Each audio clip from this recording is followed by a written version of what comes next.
La radio carraspeó por última vez y enmudeció. Andrei Sergeyevich Gromov miraba el indicador apagado, aún apretando el pulsador. Los dedos no se relajaban, como si se negaran a aceptar lo que la razón ya había comprendido. Base. Habla el aparato 247. ¿Me reciben? Silencio. Solo el viento aullaba en el fuselaje destrozado, arrojando al interior una punzante nieve polvo. Dejó caer la radio y miró a su alrededor. El helicóptero yacía de costado, incrustado en la ladera de la colina como una lata de conservas aplastada. Las palas, las que habían sobrevivido, sobresalían del montón de nieve a unos 30 metros. La cabina se había plegado como un acordeón. Los pilotos murieron al instante. Andrei lo había visto al salir del compartimento de carga. Lo había visto y se había obligado a apartar la mirada. 30 años volando sobre la taiga. Conocía las estadísticas. Sabía que por cada 1000 horas de vuelo se producía una situación de emergencia. Simplemente, nunca había pensado que él formaría parte de esa estadística. «Tranquilo», dijo en voz alta. La voz sonó ajena, ronca. «Tranquilo, Gromov, piensa». El termómetro del panel de instrumentos marcaba 42 grados bajo cero. Por la noche bajaría aún más. Empezó a reconstruir la secuencia. Habían despegado de Mirny a las 9:40, rumbo a Saskilaj. 2 horas después, fallo en el motor izquierdo. El comandante había logrado transmitir las coordenadas. ¿Lo había logrado? Andrei metió la mano en el bolsillo de su chaqueta de vuelo. El bloc de notas estaba ahí, la vieja costumbre de apuntar todo lo importante. Con lápiz, porque los bolígrafos se congelan. 17 de enero. Coordenadas últimas. 66 grados 42 minutos norte. 123 grados 18 minutos este. Aproximadamente. Sin comunicación. El combustible ardía, pero lo apagué con nieve. Vivo. Subrayó la última palabra 2 veces. El viento arreció. A través del agujero en el fuselaje, Andrei veía cómo la taiga se hundía en la penumbra. Los alerces se alzaban como siluetas negras contra el cielo gris, y en algún lugar entre ellos, a cientos de kilómetros, se encontraba el asentamiento habitado más cercano. Buscarán. Seguro que buscarán. Pero, ¿dónde? La zona de búsqueda abarca miles de kilómetros cuadrados de taiga impenetrable. En invierno. Con este tiempo, los helicópteros no vuelan. Gromov se levantó, sobreponiéndose al dolor en las costillas. Contusión, no fractura. Ya lo había comprobado antes. Había tenido suerte. Estaba sentado en la parte trasera, entre cajas de equipo. Las cajas habían amortiguado el golpe. Ahora, esas cajas eran su única oportunidad. Empezó a inspeccionar metódicamente el compartimento de carga. Encontró una linterna en el kit de emergencia, milagrosamente intacto. El haz de luz arrancaba de la oscuridad fragmentos, objetos esparcidos, nieve en el suelo. Botiquín de primeros auxilios, cerillas en un envase hermético, cuchillo. Hacha, la misma que siempre llevaba consigo, a pesar de las burlas de los jóvenes técnicos. Paranoico, decían, murmuró Andrei. Paranoico. Sonrió con amargura, por primera vez en esas horas. En una de las cajas encontró una tienda de campaña de lona. La habían pedido los geólogos. En otra, sacos de dormir, militares, de los antiguos, diseñados para resistir hasta 50 grados bajo cero. Se hacía de noche rápidamente. Andrei comprendió. La noche tenía que pasarla allí, en los restos del helicóptero. Por la mañana, buscaría un lugar para el campamento, si es que llegaba a la mañana. Tapó los agujeros del fuselaje con fundas de los asientos. Desenrolló el saco de dormir. Se comió media tableta de chocolate de las provisiones de emergencia. El resto para después.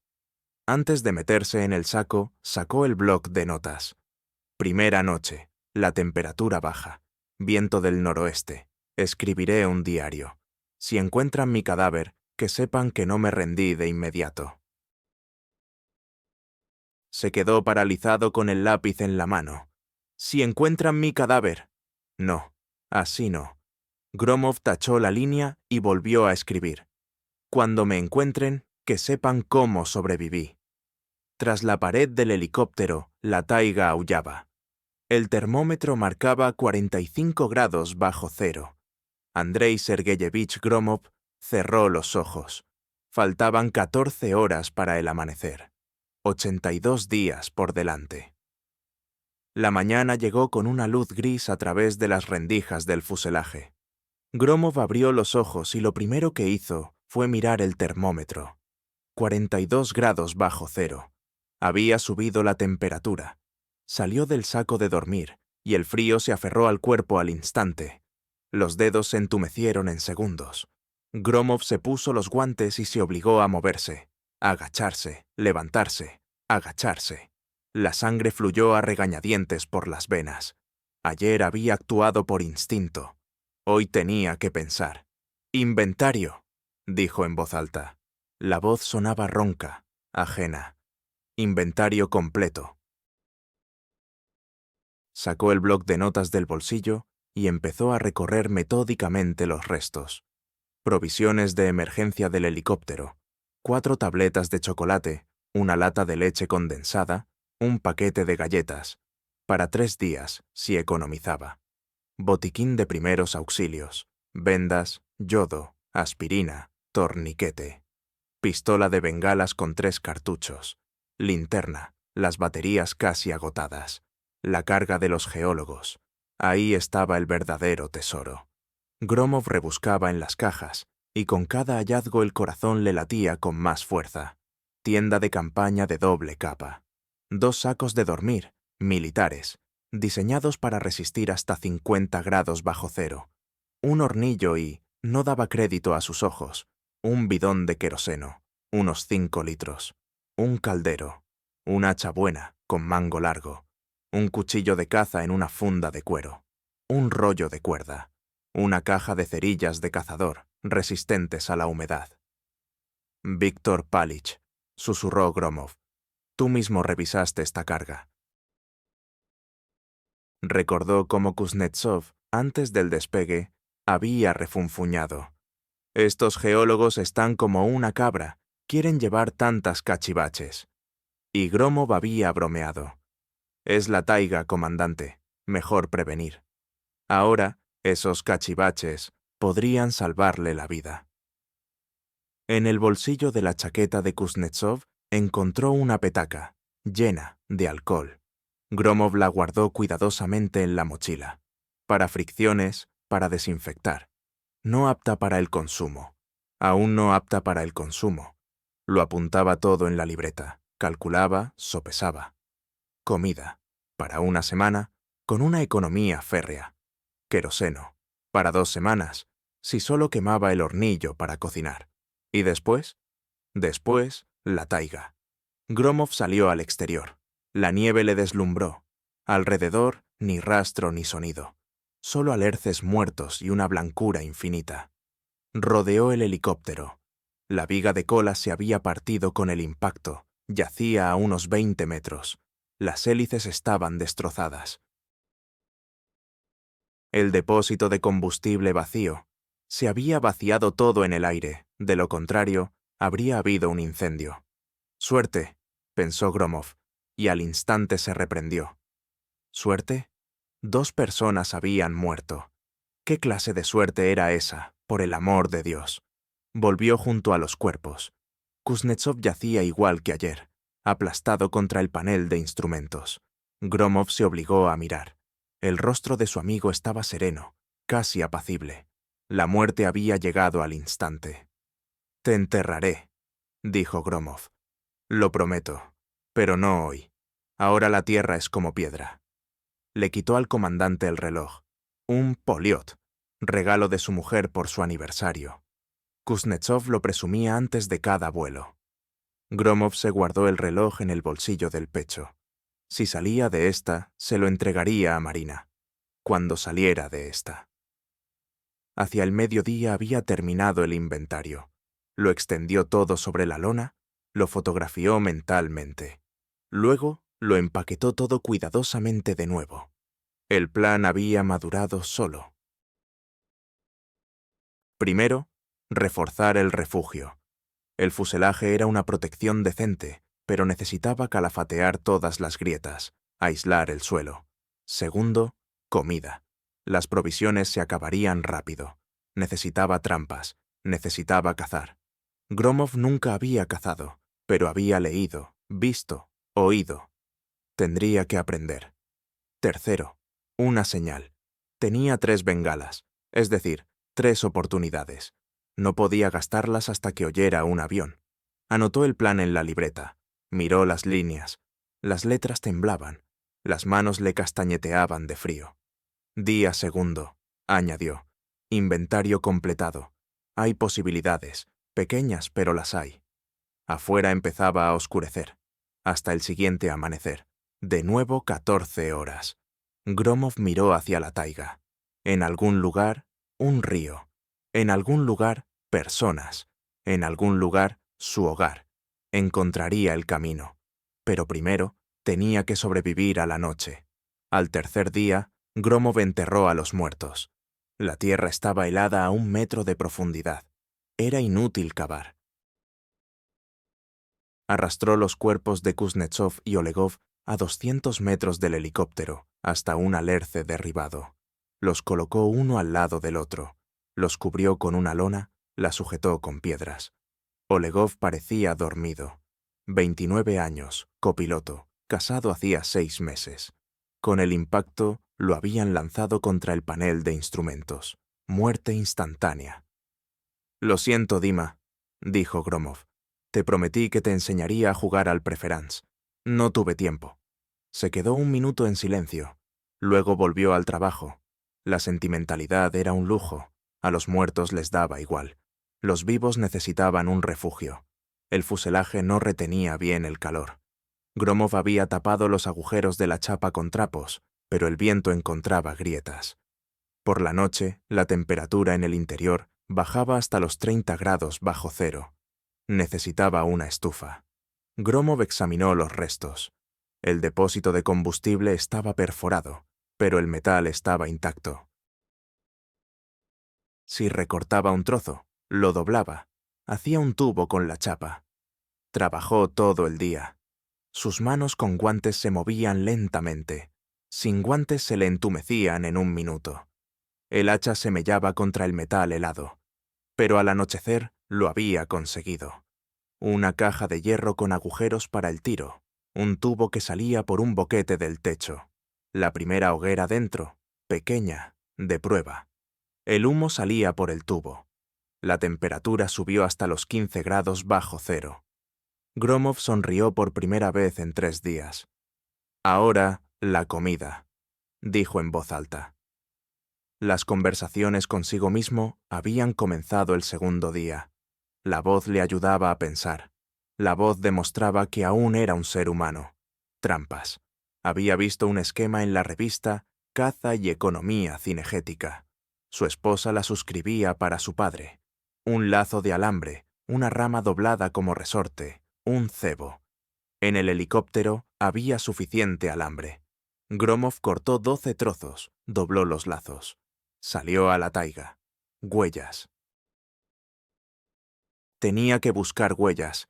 La nieve se leía como un libro, si uno sabía. Gromov no sabía. Pero la lógica le decía que los animales iban al agua.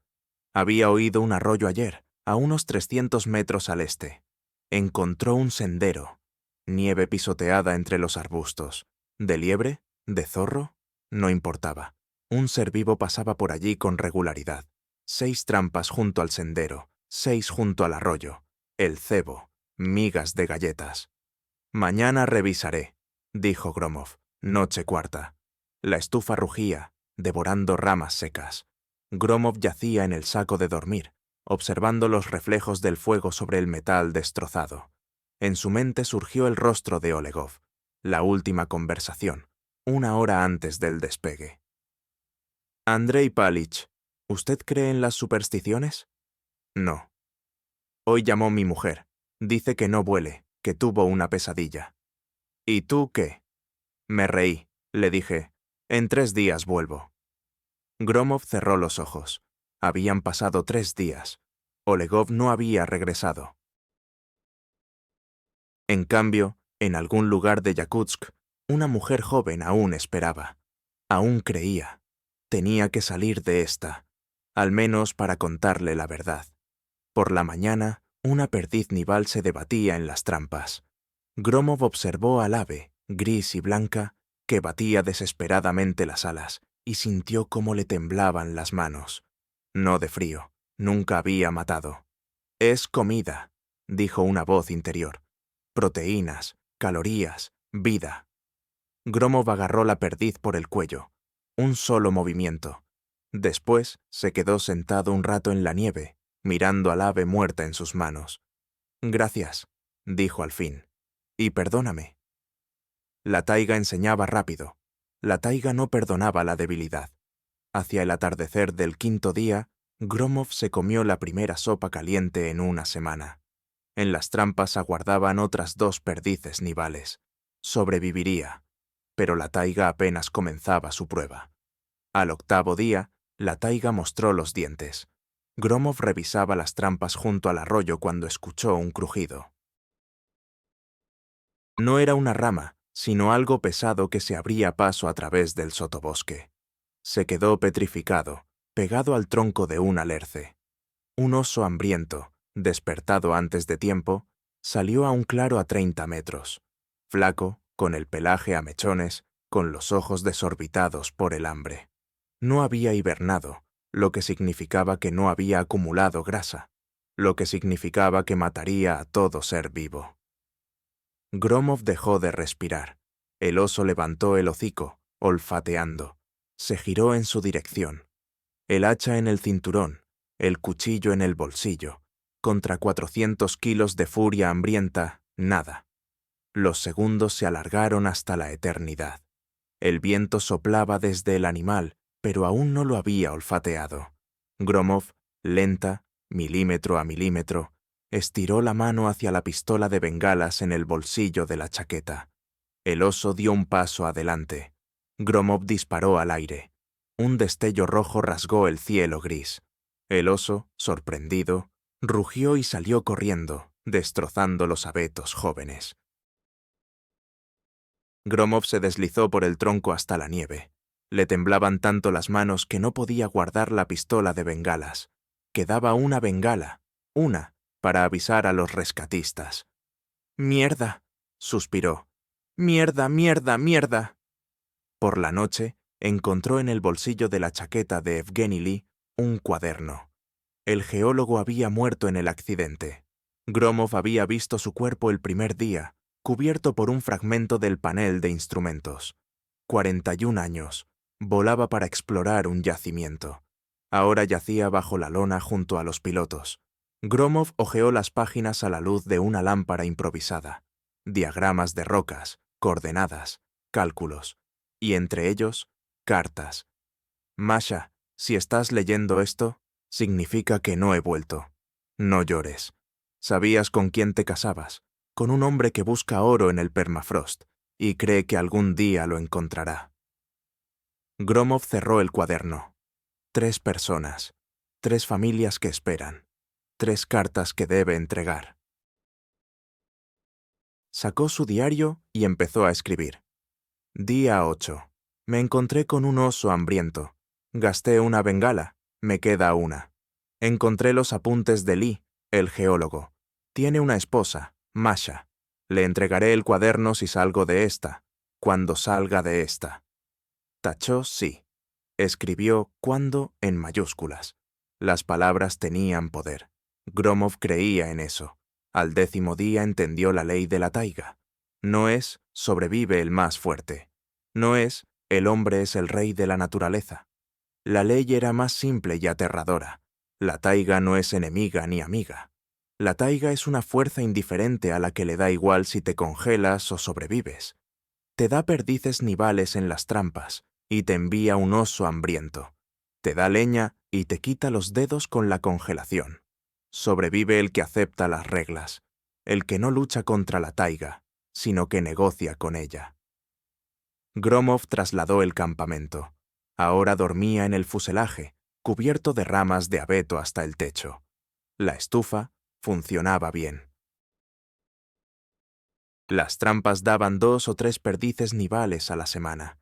Había aprendido a ahorrar queroseno, derritiendo la nieve sobre las brasas. Pero la comida era escasa. Las galletas se habían acabado. La carne estofada, en el fondo de la última lata.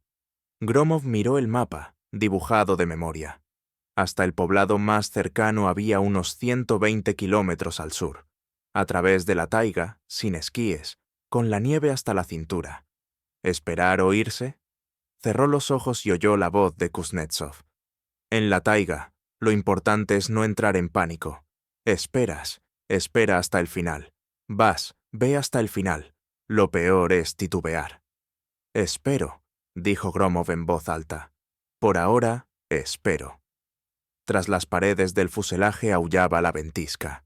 El termómetro marcaba menos 48 grados. La taiga ponía a prueba su paciencia. El día 15 comenzó con silencio. Gromov se despertó y no entendió de inmediato qué había cambiado. La ventisca había amainado. Por primera vez en una semana, ni el rugido del viento ni el crujido del revestimiento. Solo un silencio absoluto y opresivo. Salió y se quedó petrificado. El mundo se había convertido en una hoja blanca. Ni sombras, ni límites. El cielo se fundía con la tierra en una lechosa nada continua. Incluso su propia respiración parecía ensordecedora. El silencio blanco, recordó Gromov. Así llamaban a ese estado los viejos cazadores. Decían que volvía loco más rápido que cualquier helada. Hacia el día 20, se dio cuenta de que hablaba en voz alta. Al principio comentaba sus acciones, luego discutía consigo mismo. Después escuchó su voz. Andrei, otra vez sin gorro. Se dio la vuelta. Nadie. Por supuesto, nadie. Pero la voz de Natalia sonaba tan clara como si estuviera a su lado. «Natasha», susurró él. «¿Me estoy volviendo loco? No. Simplemente me echas de menos». Gromov se sentó junto a la estufa y cerró los ojos. Recordó cómo se habían conocido. En el aeropuerto de Yakutsk, ella llegaba tarde a su vuelo. Él la ayudó con el equipaje. Cómo ella lo esperaba de cada vuelo. Cómo lo despidió en este, el último de la temporada. «Vuelve», le había dicho entonces. «Simplemente, vuelve». «Volveré», respondió ahora al fuselaje vacío. Día 25. Las trampas daban una perdiz nival cada 2 o 3 días. Poco. Gromov sentía que se debilitaba. Los pantalones le quedaban grandes. Tuvo que apretarse el cinturón 2 agujeros. Yacía en el saco de dormir y miraba la fotografía que siempre llevaba en el bolsillo del pecho. Natalia y Dimka, su hijo, en el porche de su casa en Batagay. La foto estaba gastada, manoseada. «Cuéntame algo», pidió la voz de su esposa. «¿Qué te cuento? Lo que sea. Como el primer año, ¿recuerdas? Llegabas y me contabas sobre los vuelos». Gromov sonrió con ironía. Empezó a hablar. Del accidente, de Kuznetsov, del oso, de cómo había aprendido a destripar un pájaro sin hacer muecas. Del frío que ya no sentía, solo sabía que estaba ahí. Habló 1 hora, 2. Escuchaba la voz de Natalia. A veces repreguntaba. Sabía que era una alucinación. Lo sabía y seguía, porque sin esas conversaciones, el silencio lo mataría. Día 30. Gromov grabó la 30ª muesca en el revestimiento y observó fijamente la hilera de marcas. Un mes entero en la taiga. No lo están buscando. O lo están buscando, pero no donde deben. ¿Estás enfadado?, preguntó Natalia. No, estoy cansado de estar enfadado. Eso es bueno, la ira consume las fuerzas. Gromov asintió. Ella siempre había sido más sabia que él. Tranquila, paciente. Recordó cómo él explotaba por tonterías y ella simplemente esperaba a que se desahogara. Natasha, si no vuelvo, volverás. Pero si no es así, dile a Dimka. Se lo dirás tú mismo, cuando vuelvas. Quiso replicar, pero la voz se cayó. El silencio volvió a caer sobre él, denso, palpable.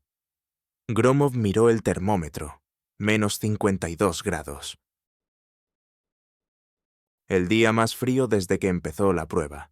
Sacó el cuaderno del geólogo Lee, releyó la última carta a su esposa Masha. Tú eres mi brújula. Mientras sepa dónde estás, sé a dónde ir. Gromov lo entendió. Era hora. No podía esperar más. Le quedaba comida para una semana. Las fuerzas se desvanecían día a día. Desplegó el mapa improvisado y trazó una línea con el dedo hacia el sur. 120 kilómetros. A través de la taiga. En invierno. Voy, dijo en voz alta. Mañana me voy. Tras la pared, la taiga permanecía en silencio. Un blanco mutismo esperaba una respuesta. Gromov no se fue al día siguiente. En la 31ª mañana se despertó con un sonido que no había escuchado en mes y medio. Un aullido. Lejano, prolongado, polifónico. Lobos. Se asomó por una rendija del revestimiento. En el borde del bosque, a unos 200 metros, se distinguían unas siluetas oscuras. 5, 6, 8. La manada avanzaba en fila, olisqueando las huellas junto al arroyo. Sus huellas. Hoy no, susurró Gromov. Ahora no. Posponía la marcha. Salir con lobos pisándole los talones era un suicidio. Las 2 semanas siguientes se convirtieron en un asedio. Durante el día, los lobos mantenían la distancia, pero por la noche se acercaban más. Gromov oía su aliento tras la pared del fuselaje, el rasguño de las garras sobre el metal. Habían olido el aroma de la perdiz ahumada, de la orina, del hombre. Quemó todo lo que ardía, trapos empapados en queroseno, trozos de goma de las mangueras. El humo y el fuego eran lo único que mantenía a la manada a raya. El 40º día se le acabó el queroseno en el hornillo. Gromov recordó los depósitos de combustible del helicóptero. El queroseno de aviación se había derramado parcialmente en el accidente, pero debían quedar unos 15 litros. Perforó el depósito con un cuchillo y vertió el líquido turbio en una garrafa. Esa noche encendió una hoguera justo en la entrada del fuselaje. Los lobos retrocedieron, pero no se fueron. El líder apareció el 46º día. Gromov supo al instante que era él, grande, casi negro, con una franja gris en el hocico. No aullaba, no se movía de un lado a otro como los demás. Simplemente se quedó de pie, mirando, evaluando. ¿Qué esperas?, preguntó Gromov. ¿A que me muera? El líder no se movió. Aquella noche, Gromov no durmió. Se sentó junto a la hoguera con el hacha en las manos, echando combustible valioso al fuego. Los ojos de los lobos brillaban en la oscuridad como farolillos amarillos, decenas de farolillos a su alrededor. Al amanecer había quemado un tercio de su reserva de queroseno. El ataque se produjo el 52º día, al anochecer. Gromov se había acercado al arroyo para coger agua, a solo 50 metros. Cuando se dio la vuelta, un lobo joven ya se interponía entre él y el fuselaje. Lo había cortado. Gromov levantó lentamente el hacha. «No es necesario», dijo en voz baja. «Vete». El lobo gruñó mostrando los dientes. Detrás de los árboles salieron otros 2. Gromov retrocedió hacia el alerce más cercano. Se apoyó con la espalda en el tronco. El corazón le latía con tanta fuerza que le resonaba en las sienes. El primer lobo saltó. Gromov golpeó sin pensar. Corto, de abajo arriba. La hoja del hacha se hundió en el hombro del animal. El lobo chilló, rodó por la nieve. El segundo retrocedió. El tercero se quedó paralizado. Y entonces apareció el líder. Salió de la oscuridad en silencio. Se detuvo a 3 metros. El lobo herido gimoteaba, intentaba levantarse. El líder lo miró, luego miró a Gromov. Durante un segundo se miraron a los ojos. «No soy comida», dijo Gromov. «¿Entendido? No soy comida». El líder se dio la vuelta y se alejó. La manada lo siguió. Levantaron al herido, lo sostuvieron y se lo llevaron. Gromov permaneció junto al árbol durante media hora más. Las piernas no lo sostenían. El 55º día se dio cuenta de que la comida se había acabado. Las trampas llevaban 3 días vacías. Los lobos habían espantado a toda la caza de la zona. La última perdiz se había convertido en sopa anteayer. Gromov estaba sentado junto a la hoguera apagada, mirando el mapa. 120 kilómetros. De 2 a 3 al día, si tenía suerte. 40 o 50 días de camino. Sin comida. Miró el fuselaje, su casa de los últimos 2 meses, la pequeña colina bajo la lona, donde yacían Kuznetsov y Olegov. «Perdonad, muchachos», dijo, «seguiré solo». En la mañana del 60º día, Gromov se puso las raquetas de nieve hechas a mano, echó a la espalda la mochila con la tienda y el saco de dormir y se metió el hacha en el cinturón. En el bolsillo llevaba el cuaderno del geólogo Lee. Dio el primer paso hacia el sur. La taiga guardaba silencio. Pero ahora era un silencio diferente, no de asedio, sino de camino. Durante los 3 primeros días, Gromov caminó 5 kilómetros, luego 3, luego 1,5. La nieve llegaba hasta las rodillas incluso con raquetas. Cada paso exigía un esfuerzo, cada esfuerzo quemaba calorías que no tenía. En el día 65, se comió el último puñado de carne seca, los restos de una perdiz nival que había ahumado antes de partir. Después, comenzó el hambre. La taiga cambiaba. Los alerces se volvían menos densos. Aparecían abedules. Gromov sabía que era una buena señal.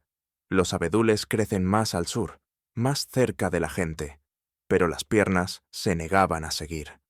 En el día 68, cayó y permaneció largo rato tendido en la nieve, mirando el cielo gris. «Levántate», dijo la voz de Natalia. «No puedo». «Sí puedes, siempre pudiste más de lo que creías». Gromov se giró boca abajo. Se apoyó con las manos en la nieve. Se arrodilló. Después se puso de pie. Dio un paso. Otro más.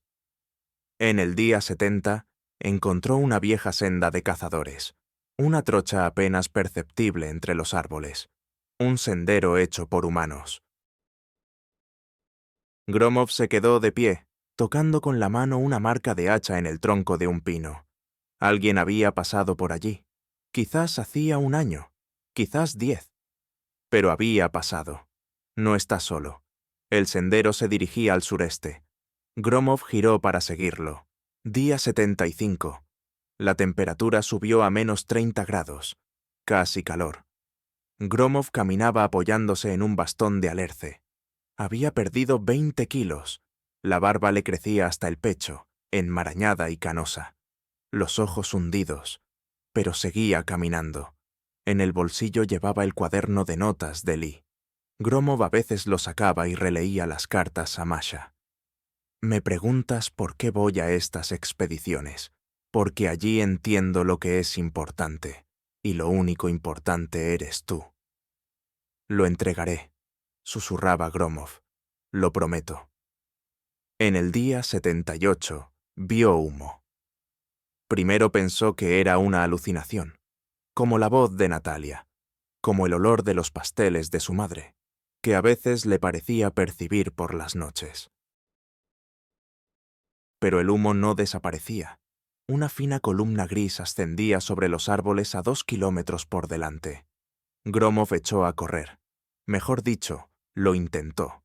Las piernas le fallaron, cayó, se levantó, volvió a caer. Gateó. Un puesto de caza, una cabaña de troncos con el techo inclinado, humo saliendo de la chimenea, ladridos de perro. Gromov yacía en la nieve a 50 metros del porche y no podía levantarse. Ayuda, carraspeó. El perro ladraba. La puerta chirrió. ¿Quién anda ahí? Una voz senil. Un hombre. Pasos. Crujido de nieve. Un rostro, arrugado, oscuro por el frío y el sol. Ojos, asombrados. Madre Santísima. ¿De dónde vienes, muchacho? Del norte. Un helicóptero se estrelló. Hace 80... Gromov intentó calcular. Hace 82 días. El anciano exhaló con asombro. Quédate quieto, no te muevas. Ahora mismo. Levantaron a Gromov, lo arrastraron hacia la cabaña. El calor le golpeó la cara. Calor de verdad, de una estufa de verdad. Rompió a llorar. El cazador se llamaba Semión Ignatich. 73 años, vivía en el puesto de caza de octubre a marzo. Cazaba Marta Cibelina. Hasta el poblado hay 40 kilómetros, dijo, cubriendo a Gromov con pieles de reno. Mañana te llevo en la moto de nieve. Mientras tanto, duerme. Gromov quería contarle sobre Kuznetsov, sobre Olegov, sobre el cuaderno de notas de Lee. Quería contarle sobre los lobos y el oso, sobre el silencio blanco y la voz de su mujer. Pero los ojos se le cerraron solos. Durmió. Por primera vez en 82 días, durmió de verdad, sin prestar atención a los sonidos de la taiga, sin despertarse por el frío. Soñó con Natalia. Ella sonreía y decía, «Ya sabía yo que llegarías».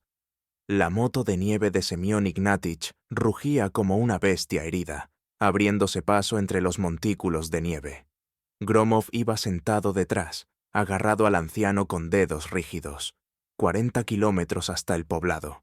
2 horas de viaje. 82 días a pie. En el poblado de Ust-Nera había una radio. Semión se puso en contacto con Yakutsk y 6 horas después llegó un helicóptero del Ministerio de Situaciones de Emergencia. Naranja, brillante, vivo. Gromov lo miró y lloró. El médico en la cabina silbó al ver sus pies. Congelación de 3er grado. 3 dedos seguro que hay que amputar. Puede que más. Lo sé, dijo Gromov. Lo sé desde hace tiempo. Le tendió al médico el cuaderno de notas con la cubierta agrietada. Esto hay que entregarlo. Evgeny Lee, geólogo. Su mujer se llama Masha. Encuéntrenla. El médico tomó el cuaderno con cuidado. La encontraremos. Hospital Republicano de Yakutsk. Paredes blancas, sábanas blancas, techo blanco. Después de la taiga, demasiado blanco. Gromov yacía conectado a una vía intravenosa y miraba por la ventana. Detrás del cristal, la nieve caía, suave, urbana, segura. El médico entró al 3er día. Andrei Vasilievich ha perdido 26 kilos. Ahora pesa 52. Fuerte agotamiento, avitaminosis, congelaciones. Hemos tenido que amputar 3 dedos del pie izquierdo. He estado caminando por la taiga durante 2 meses, dijo Gromov. 3 dedos es un precio pequeño. El médico guardó silencio. Su esposa llega mañana por la mañana, desde Irkutsk. Gromov cerró los ojos. Natalia. La verdadera Natalia. No una voz en la cabeza, no una alucinación del silencio blanco. Gracias. Ella entró en la sala y se detuvo. Gromov sabía qué aspecto tenía. Mejillas hundidas, sienes canosas que antes no tenía. Manos, llenas de cicatrices y grietas. Los ojos de un hombre que ha visto demasiado silencio. Andrei. Natalia dio un paso hacia la cama, luego otro. Después, corrió. Lloraba, con el rostro hundido en su hombro. Gromov acariciaba su cabello. Ese mismo cabello de color trigo que recordaba cada noche en la congelada cabina del avión. Lo sabía, susurraba ella. Todos decían, muerto, congelado, no hay esperanzas. Yo sabía que volverías. Te soñaba, dijo Gromov. Todas las noches. Te hablaba en voz alta para no volverme loco. Natalia levantó la cabeza. Las lágrimas le recorrían las mejillas, pero sonreía. La misma sonrisa de mis sueños. ¿Y qué decía yo? Que creías en mí. Ella apretó su mano con cuidado. temerosa de causarle dolor. Es que de verdad creía. Una semana después, Gromov prestó declaración ante la comisión de investigación.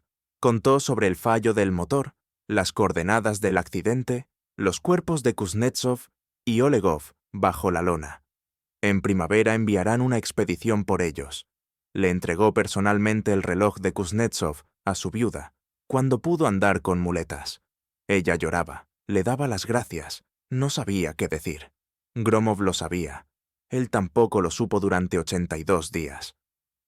El cuaderno de notas de Evgeny Lee lo encontró su esposa, Masha, una joven con ojos cansados. Leyó las últimas cartas de su marido y le escribió a Gromov. Gracias por traerlo. Ahora sé lo que pensaba de mí hasta el final. Gromov dobló la carta y se la guardó en el bolsillo. 82 días, 120 kilómetros, 3 dedos, 26 kilogramos de peso perdidos. Una vida, salvada. Luego, los periodistas preguntaban, ¿cómo sobrevivió? ¿Cuál es el secreto? Gromov respondía siempre lo mismo. La taiga no perdona a los que se rinden, yo simplemente no me rendí. Pero él sabía que no era solo eso. Tenía que ver con la voz de su esposa, que oía en el silencio, con la promesa hecha a los muertos, con el cuaderno de notas de un desconocido que debía llevar consigo. Uno no sobrevive por uno mismo, uno sobrevive por aquellos que esperan. Andrei Gromov volvió a volar 1 año y medio después, ya no como ingeniero de vuelo, sino como controlador aéreo en tierra. Cada invierno viaja a Yakutia, a la tumba de Kuznetsov y Olegov. 3 dedos, un pequeño precio por el derecho a volver a casa.